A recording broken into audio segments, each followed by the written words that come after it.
digital information and about what UNESCO's Persist project does about it. Before, we lived in the analog society, and in the analog society the information we had was basically a pile of books. But then we moved to the digital information society, in which there's a huge amount of digital documents constantly being produced. And this shift had two major consequences for our access to information. In the analog society, it was enough to have two eyes to access information because we could directly read the books.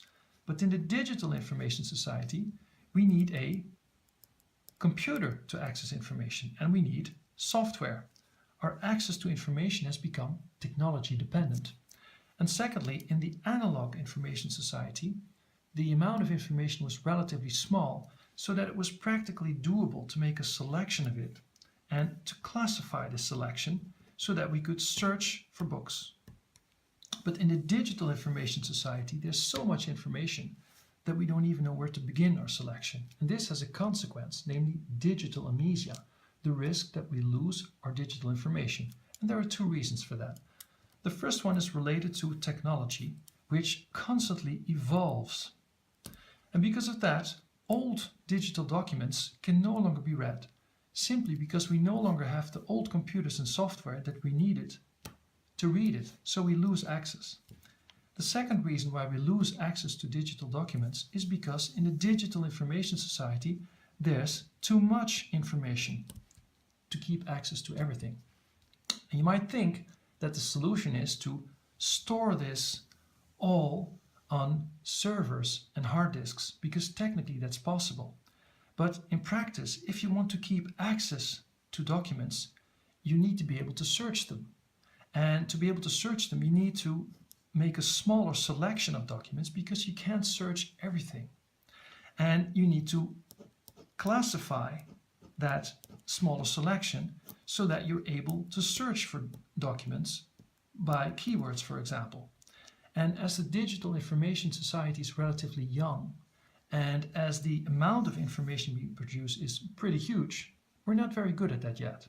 What is the solution for digital amnesia? How can we keep access to our digital information? That solution is called Persist.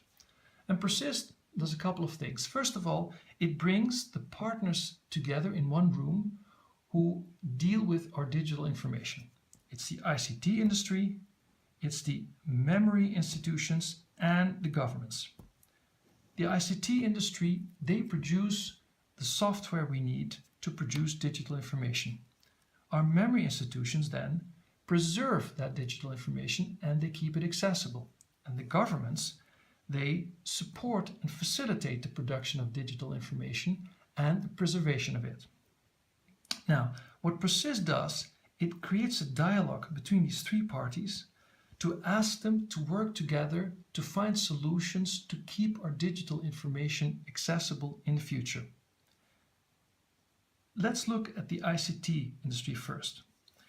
It's in their interest to produce new software all the time, because that's good for business, but it's not good for digital heritage and for digital information and for our access to it.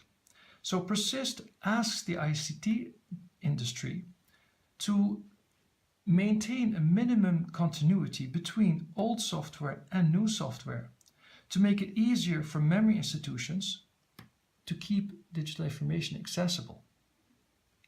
Now let's look at memory institutions. They need to preserve digital information and to keep it accessible.